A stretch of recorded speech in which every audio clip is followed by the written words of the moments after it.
Le 18 septembre 1944, le général Hasso von Manteuffel se tenait debout dans son poste de commandement près de la frontière allemande, les yeux fixés sur une carte militaire qui, pour la première fois depuis des mois, lui murmurait une promesse qu'il avait presque oubliée.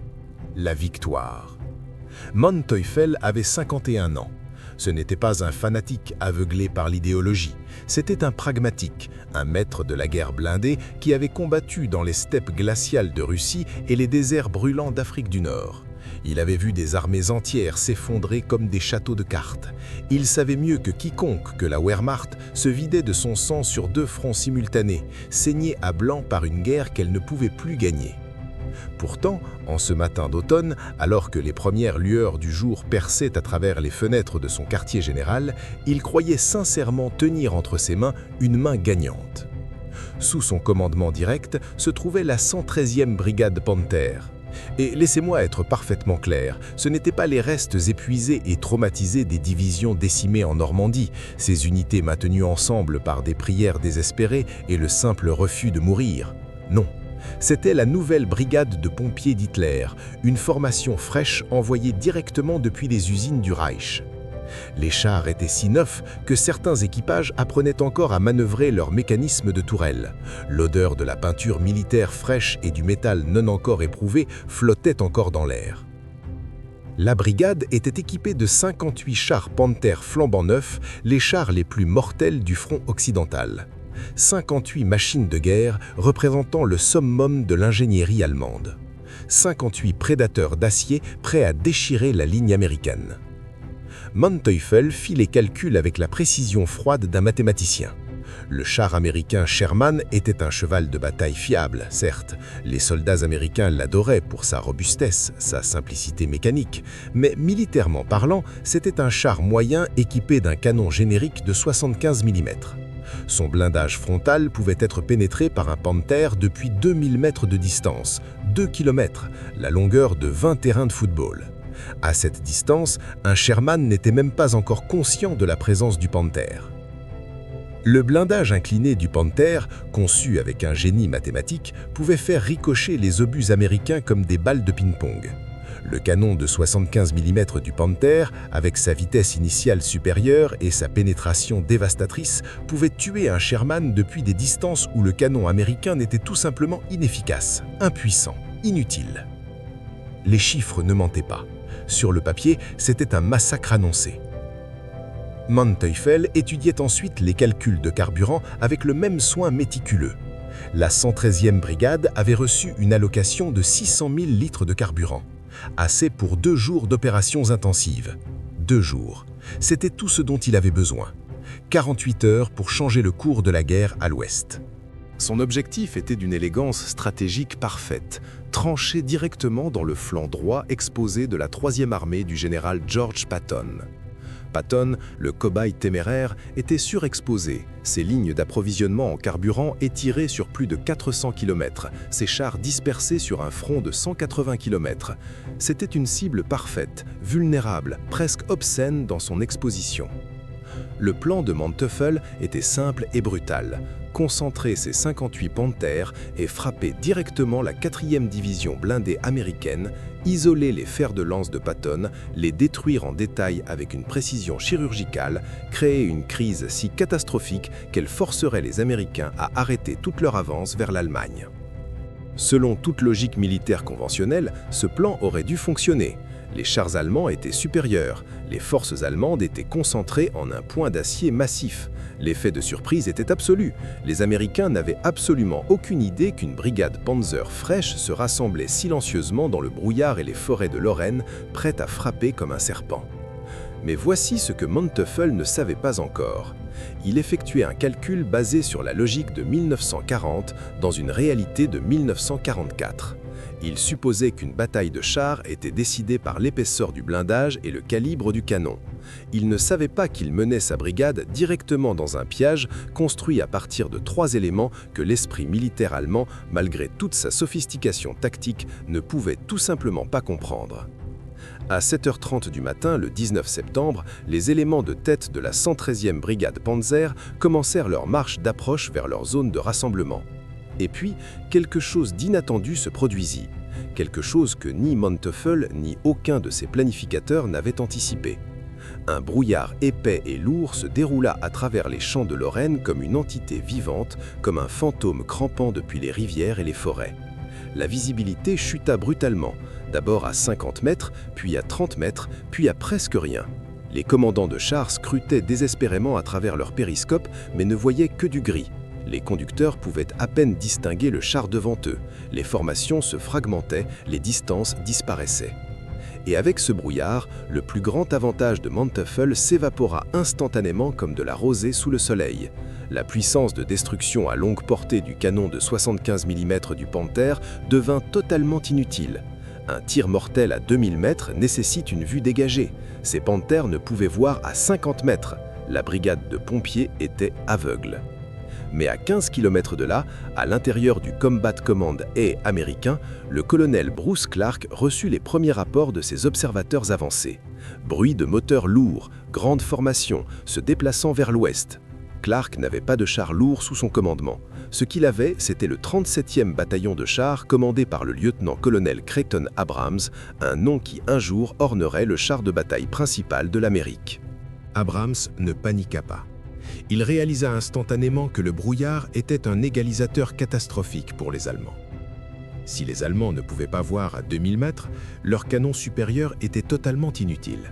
Cela allait devenir un combat au couteau dans une cabine téléphonique. La vitesse et le temps de réaction seraient tout. L'armure ne signifierait rien. La mobilité serait reine.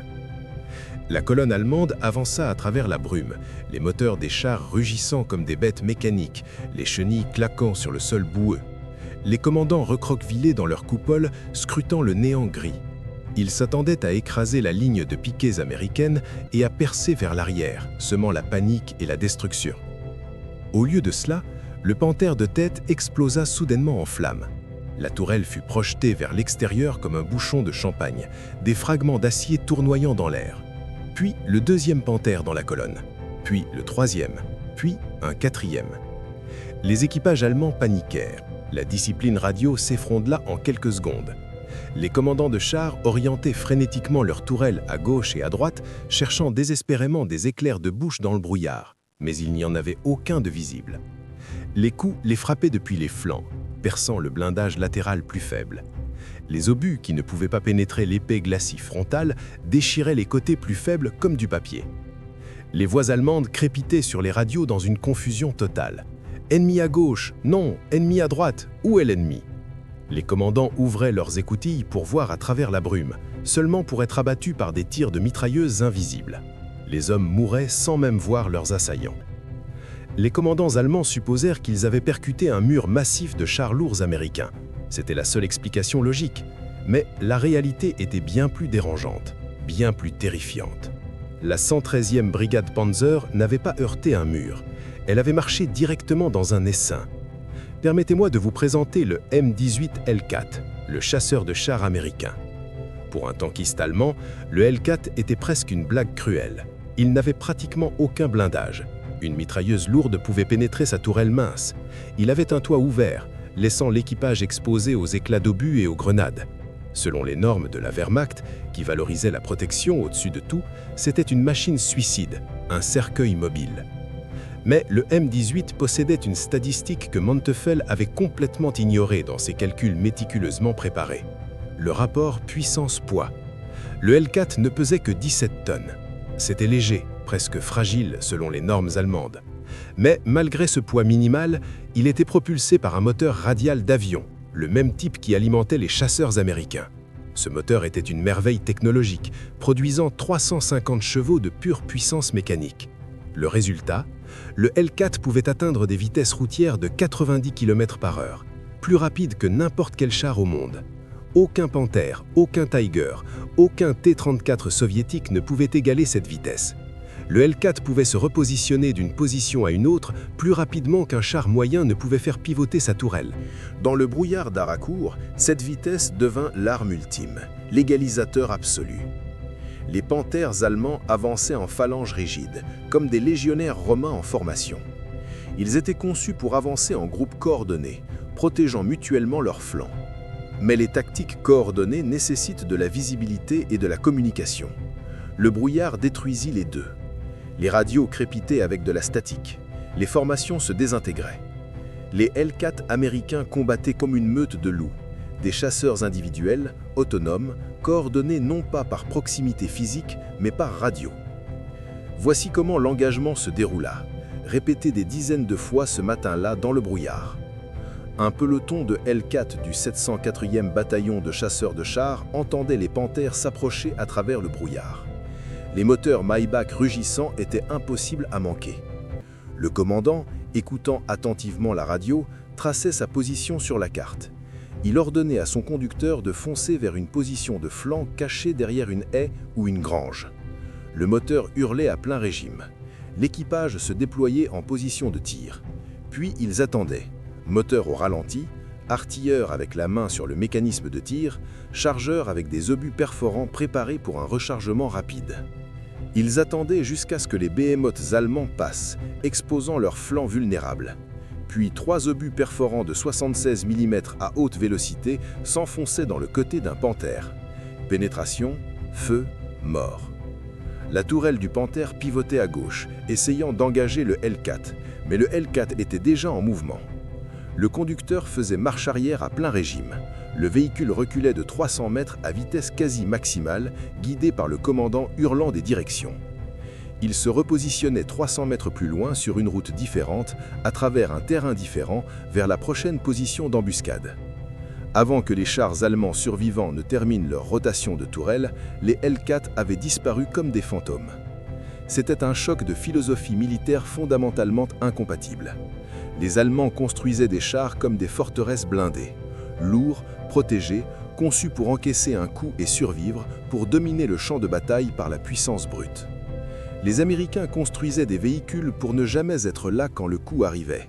Légers, mobiles, conçus pour tirer et se repositionner avant même que l'ennemi ne comprenne ce qui se passait. À midi, le brouillard commença à se lever lentement. Manteuffel, recevant des rapports d'attaques bloquées et de pertes croissantes, ordonna à ses commandants de pousser plus fort. Les Américains ne peuvent pas être partout, percer leur écran. Mais alors que le soleil brûlait la brume, les Allemands réalisaient que la deuxième partie du piège américain venait de se refermer. Pendant les heures d'ouverture, l'infanterie allemande, les Panzer grenadiers d'élite, avait chevauché sur le dos des chars ou suivi de près dans des half-tracks pour protéger les blindés de l'infanterie américaine. C'était la doctrine standard. Les chars sans infanterie sont vulnérables. Mais soudainement, alors que le brouillard se levait, le ciel au-dessus d'Haraucourt se déchira littéralement. Ce n'étaient pas des avions, pas encore. C'était quelque chose de bien plus précis que tout ce que l'esprit militaire allemand pouvait concevoir, même dans ses cauchemars les plus terrifiants.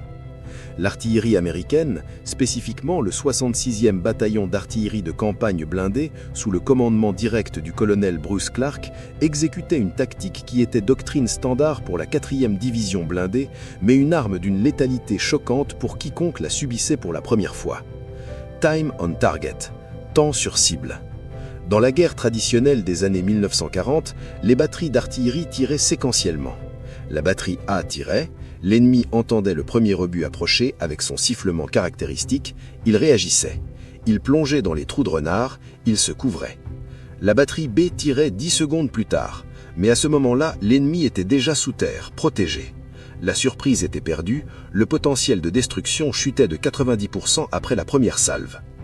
Le système américain Time on Target était révolutionnaire dans sa simplicité mathématique brutale. Un centre de direction de tir centralisé calculait le temps de vol des obus d'artillerie de 12 batteries différentes positionnées à kilomètres les unes des autres, à différentes élévations, à différentes distances de la cible. Le centre calculait ensuite à rebours d'un temps d'impact spécifique quel temps de tir chaque batterie nécessitait. La batterie A, positionnée à 12 km, tirait à 12 heures exactement. La batterie B, positionnée à 4 km, tirait à 12h05. La batterie C, positionnée à 8 km, tirait à 12h02 10 secondes. Les mathématiques étaient précises, les tables balistiques étaient exactes. Quelques canons tiraient à un moment différent, mais chaque obus unique arrivait aux coordonnées cibles au même instant exact. Quand le brouillard se leva le 19 septembre, des avions d'observation Piper Cub tournaient au-dessus des positions de la 113e brigade. Les pilotes pouvaient voir les colonnes de chars allemands en dessous. Ils transmettaient les coordonnées par radio. ils devenaient les yeux du système d'artillerie américain. Pour la 113e brigade Panzer, il n'y eut aucun avertissement, aucun tir de réglage. Une seconde, les Panzer grenadiers avançaient à travers un champ boueux, confiants dans leur progression. La seconde suivante, l'air au-dessus d'eux se désintégrait simplement. Des dizaines d'obus à fragmentation explosèrent simultanément, à 10 mètres d'altitude. L'effet était apocalyptique, comme si le ciel lui-même s'était transformé en lame de rasoir. Les éclats d'obus tombaient comme une pluie acérée mortelle. Les ondes de choc étaient létales, même sans contact direct. Les Panzer-grenadiers, l'infanterie d'élite chevauchant sur les chars, furent décimés. Des dizaines moururent dans la salve initiale, des dizaines d'autres furent blessés, hurlant dans l'agonie. Les éclats ne rayèrent pas le blindage des Panthers, mais ils dépouillèrent les Panthers de quelque chose de bien plus précieux que l'armure, leurs yeux et leurs oreilles. Les radios externes furent détruites, les antennes radio furent tordues en ferraille inutile, les lignes téléphoniques furent sectionnées, le commandement et le contrôle se désintégrèrent instantanément. Les chars allemands furent dépouillés de leur périmètre défensif. Ils étaient cadenassés, écoutilles fermées, commandants aveugles, isolés dans un enfer d'explosions et de confusion. Un char aveugle sans soutien d'infanterie est un char mort. Sans infanterie pour les protéger des équipes de bazooka, les Panthers étaient impuissants. Sans commandant regardant dehors, ils ne pouvaient pas voir les Hellcats les flanquant. Sans contact radio, ils n'avaient aucune conscience situationnelle. La brigade d'élite de Manteuffel n'était pas engagée dans une bataille. Elle était traitée par une machine, un système industriel de mort. Dans l'après-midi du 19 septembre, le champ de bataille était jonché de panthères en feu, de fumées noires s'élevant vers le ciel comme des monuments funéraires. Mais la statistique la plus choquante n'était pas le nombre de chars détruits par le feu, c'était le nombre de chars qui s'arrêtèrent simplement, paralysés non pas par des obus ennemis, mais par leur propre système logistique défaillant. La 111e brigade Panzer, censée soutenir l'attaque de la 113e brigade, arriva en retard. Pourquoi ? Parce qu'ils tombèrent en panne de carburant en chemin vers la bataille. Pensez à l'ironie cruelle de cela.